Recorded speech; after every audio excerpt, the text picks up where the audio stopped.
আসসালামু আলাইকুম প্রিয় দর্শক, আপনারা জানেন যে এই সময়ে সবচেয়ে আলোচিত একটা বিষয় হচ্ছে মব কালচার। মানে কিছু লোককে একটা বিশেষ রাজনৈতিক গোষ্ঠীর সমর্থক অথবা স্বৈরাচারের দোসর অথবা ফ্যাসিবাদের দোসর এই ধরনের কিছু একটা বলে তার উপর চড়াও হওয়া, তাকে মারপিট করা এবং তাকে নিয়ে গায়ের জুড়ে থানায় নিয়ে যেয়ে থানার ওপর প্রেশার দেওয়া যে একে গ্রেপ্তার করা হোক বা হোক না, অথবা অনেক সময় তাকে পিটিয়ে মেরে ফেলা, এটাও হতে পারে। তো এই ধরনের যে কাজগুলো, এর কোনো বিচার হচ্ছে না, কেউ প্রতিবাদ করতে পারছে না এবং কোনো প্রতিবাদকে গ্রহণ পর্যন্ত করা হচ্ছে না। এই বিষয়টাকেই বলা হচ্ছিল মব, এবং এই মব কালচার এই সময় একটা মারাত্মক ক্যান্সারের মতো আমাদের সমাজের মধ্যে এসে দাঁড়িয়েছে। এর হাত থেকে মুক্তির উপায় কী, এটা নিয়ে অনেকে অনেক কথা বলেছেন, কিন্তু যার কাছ থেকে আমরা মুক্তিটা সবচেয়ে বেশি আশা করি, মানে প্রতিকারটা যার কাছ থেকে সবচেয়ে বেশি আশা করি, সেটা হলো সরকারের কাছ থেকে। যে সরকার এই মবটাকে কীভাবে মূল্যায়ন করছে, এবং আমরা বিস্ময়ের সঙ্গে বেদনার সঙ্গে লক্ষ্য করছি সরকার এটাকে এক ধরনের প্রশ্রয় দিচ্ছে। কেন প্রশ্রয় দিচ্ছে সে আলোচনায় আমি আসছি। আমার যে ধারণাটা, তারা কেন প্রশ্রয় দিচ্ছে, এটা আমরা দেখতে পাচ্ছি এই কারণে যে সরকারের বিভিন্ন লোক, আমি আপনাকে সিম্পল একটা উদাহরণ দিয়ে বলি। এই সরকারের গুরুত্বপূর্ণ কয়েকজন ব্যক্তি মব নিয়ে কি বলেছেন সেটা আপনাদের একটু আমি ধারণা দিই। যেমন ধরেন, আজকে থেকে জুন মাসের 16 তারিখে প্রথম মব নিয়ে একটা আলোচনা করলেন প্রধান উপদেষ্টার প্রেস সচিব মিস্টার শফিকুল আলম। তিনি বললেন যে আমি এটাকে মব বলবো না, এটা হলো প্রেশার গ্রুপ। মানে যারা এই কাজটা করছে তারা মব করছে না, তারা প্রেশার দিচ্ছে কোনো একটা জিনিস পাওয়ার জন্য, অথবা কোনো একটা অধিকার আদায়ের জন্য, অথবা কোনো একটা অন্যায় হচ্ছে সে অন্যায়কে প্রতিরোধ করার জন্য তারা প্রেশার দিচ্ছে। তারা কার উপর প্রেশার দিচ্ছে? সরকারের উপর প্রেশার দিচ্ছে, অথবা কোনো একটা প্রতিষ্ঠানের উপর প্রেশার দিচ্ছে। এখন আপনি বলেন যে ঘটনাটা পটিয়ায় ঘটলো, একটা ছেলেকে গ্রেফতার করার জন্য প্রেশার দিল, কেউ কি পারে একজন লোককে গ্রেপ্তার করতে হবে আপনাকে জন্য প্রেশার দিতে? এবং একই জিনিস আমরা ধানমন্ডিতে দেখেছি যে হাক্কানি পাবলিশার্সের যে প্রকাশক, তাকে গ্রেফতার করার জন্য কিছু লোক প্রেশার দিচ্ছিল। আমরা ওটাকে মব বলছি, শফিকুল আলম সাহেব বলছেন যে না, এটা মব না, এটা হলো প্রেশার গ্রুপ। তো এটা কি আসলে প্রেশার গ্রুপ, নাকি সমাজে বিশৃঙ্খলা সৃষ্টি করার জন্য একদল মোটিভেটেড লোকের একটা অন্যায় প্রচেষ্টা? কিন্তু উনি এটা বলছেন, কেন বলছেন, অথবা এই বলার পেছনে কী কাজ করছে, আমি আরও দু একটা মতামত পড়ি, তাহলে আপনি বুঝতে পারবেন। এই প্রধান উপদেষ্টার সিনিয়র সহকারী প্রেস সচিব মিস্টার ফয়েজ আহমদ, উনি কি বলেছেন? উনি এটা বলেছেন 5 জুলাই। উনি বলেছেন মব একটি আওয়ামী ন্যারেটিভ। দেখেন, মব শব্দটাকে উনি বলছেন এটা একটা আওয়ামী ন্যারেটিভ।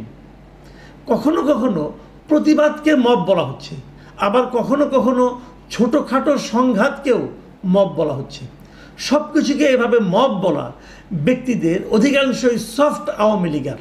খেয়াল করুন, হ্যাঁ, আমি ওনার সঙ্গে ওনার শেষ বাক্যটার সঙ্গে একমত যে সব কিছুকে আপনি মব বলতে পারবেন না। আবার সব কিছুকে মব বললে এটা খারাপ, এবং যারা সব কিছুকে মব বলছে তারা আবার ঢালাওভাবে সফট আওয়ামী লীগার। এই যে মানে উদ্ভাবনটা, ফয়েজ আহমেদ সাহেবের এই উদ্ভাবনটার সঙ্গে আবার একমত না আমি। তারা সফট আওয়ামী লীগার স্যার আর কেউ এই কাজটা করতে পারে না, আর অনেকেই করতে পারে। কাজেই ঢালাওভাবে সফট আওয়ামী লীগার, হার্ড আওয়ামী লীগার, এভাবে যে আপনি একজনকে বিশেষায়িত করে দিচ্ছেন, এটা কিন্তু ভালো কোনো লক্ষণ না। তাহলে কি হবে? পরবর্তী সময়ে কেউ কোনো প্রতিবাদ করারই সাহস পাবে না, আগ্রহ অনুভব করবে না। একটা অঘটন ঘটছে, একটা অন্যায় হচ্ছে, সেটা নিয়ে যে একটা প্রতিবাদ করবে, তখন ভাববে এই বুঝি আমাকে সফট আওয়ামী লীগার অথবা হার্ড কোর আওয়ামী লীগার এই অভিযোগ করে আমাকে বোধহয় কর্নার করে দেওয়া হবে। কাজে ওই লাইনে কিন্তু কেউ যাবে না। কাজে এটাও কিন্তু একটা মতলবী ওরা বক্তব্য। আর প্রথম যে বক্তব্যটা দিয়েছেন উনি, যে মব একটি আওয়ামী ন্যারেটিভ, এটা তো ভয়ঙ্কর কথা। মব কেন আওয়ামী ন্যারেটিভ হবে? যে দেশে আওয়ামী লীগ নেই সে লোকে মব বলে না, মব হয় না ওখানে। আমাদের এখানে কি আওয়ামী লীগ আমলেও মব হয়নি? হয়েছে, তাহলে আওয়ামী ন্যারেটিভ কেন হবে? এখন আপনারা মনে যা কিছু আপনার বিপক্ষে যাবে, যা কিছুকে আপনি জবাব দিতে ব্যর্থ হবেন, সেটাই আওয়ামী ন্যারেটিভ হয়ে যাবে। আপনি এটা ভাবছেন কেন? এই ভাবনাগুলো ঠিক না। কিন্তু তারপরে ওরা জেনে শুনে এই কাজটা কেন করছেন সেটা নিয়ে আমি একটু বলতে চাই। তো সেটার মূল কারণটা আমি যেটা মনে করি এইগুলি বলা হচ্ছে এই কারণে যে এই ঘটনাগুলি ঘটানোর মাধ্যমে, মানে এই ঘটনাগুলি যে ঘটছে, আমার কাছে মনে হয় এর পেছনে সরকারের এক ধরনের আশকারা আছে, এক ধরনের প্রশ্রয় আছে। সরকার যেন বলতে চাচ্ছে যে এই ধরনের ঘটনা আরও ঘটুক। ঘটলে কি হবে? ঘটলে যে জিনিসটা হবে, সরকার বলতে পারবে যে আইন শৃঙ্খলা পরিস্থিতি আমাদের নিয়ন্ত্রণে নেই। এবং এক্ষেত্রে পুলিশ সম্পর্কে একটা ঢালাও কথা বলা হয়ে থাকে যে পুলিশের নাকি মনোবল ফিরে আসেনি, পুলিশ নাকি সক্রিয় হচ্ছে না, পুলিশ নাকি 100% দিচ্ছে না। অতএব পুলিশের অবস্থান নিয়েও কিন্তু নানা ধরনের তারা দুঃখ প্রকাশ করছে, হতাশা ব্যক্ত করছে। এবং সে কারণে বলছে যেহেতু পুলিশ সক্রিয় হতে পারছে না, অতএব পুলিশকে সক্রিয় না করে আমরা নির্বাচন কিভাবে দেব। মানে মোদ্দা কথা হলো নির্বাচনটাকে আরও বিলম্বিত করা, আরও পিছিয়ে দেওয়ার একটা পায়তারা এই কথাগুলির মধ্যে আছে বলে আমার কাছে মনে হয়েছে।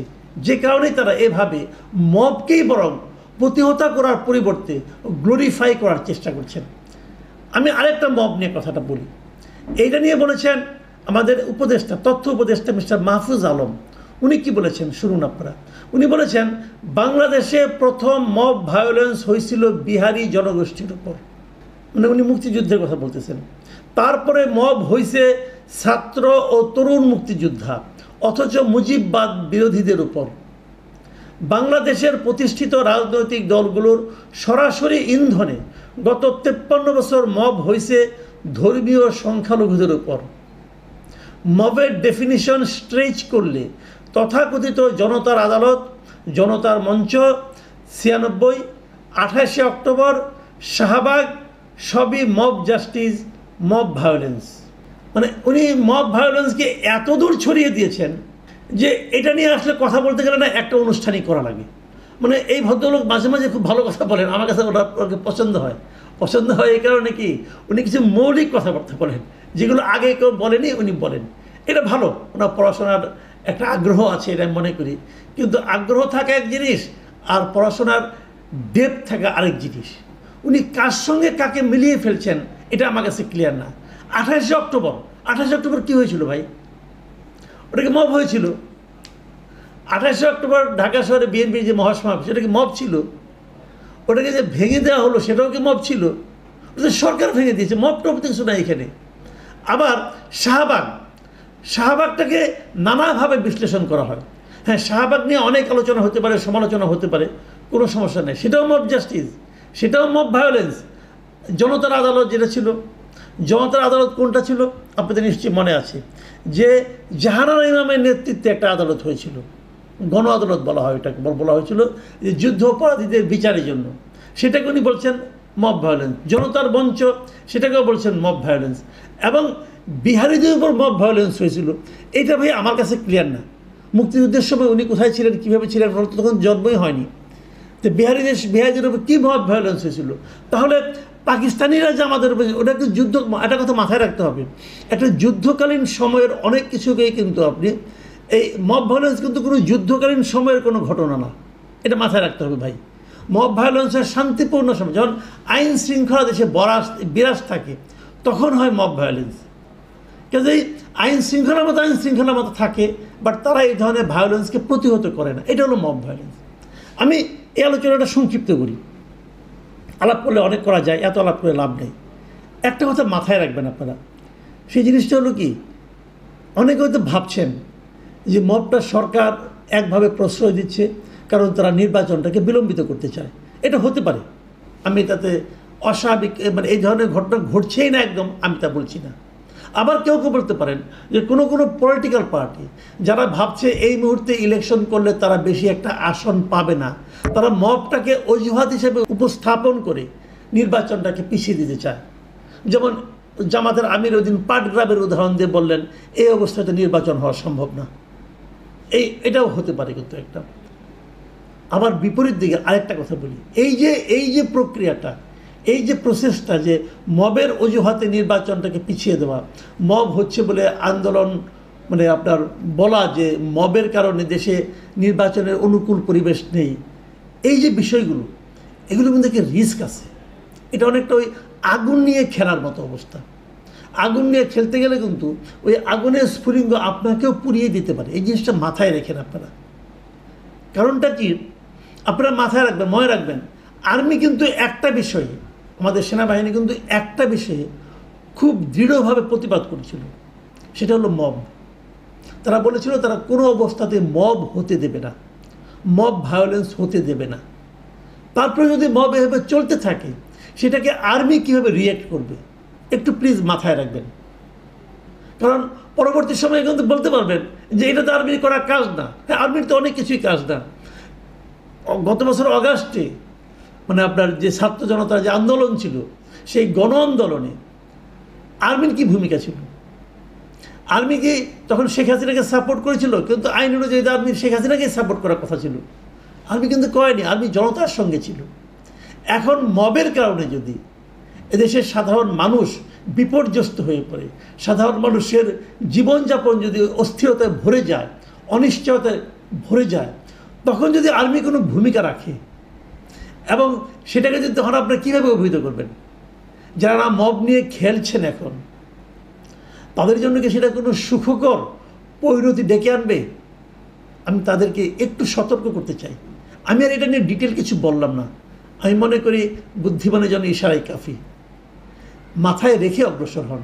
যারা বক্তৃতা করছেন, যারা বিবৃতি দিচ্ছেন গুরুত্বপূর্ণ অবস্থানে থেকে, যারা মবকে গ্লোরিফাই করার চেষ্টা করছেন, তাদের প্রতি অনুরোধ থাকবে যে এটার আফটার ইফেক্ট কিন্তু হয়তো আপনাদেরও সহ্যের বাইরে চলে যেতে পারে, অথবা আপনাদের জন্য ভয়ঙ্কর কোনো পরিণতি ডেকে আনতে পারে। বিষয়গুলো মাথায় রাখলে সবার জন্যই ভালো হবে। কারণ আমরা সবসময়ই একটা শান্তিপূর্ণ অবস্থান চাই দেশের। মবটাকে যে কোনো কিছুর বিনিময়ে হোক না কেন থামাতে হবে। প্রিয় দর্শক, এখন এ পর্যন্তই। আল্লাহ হাফিজ।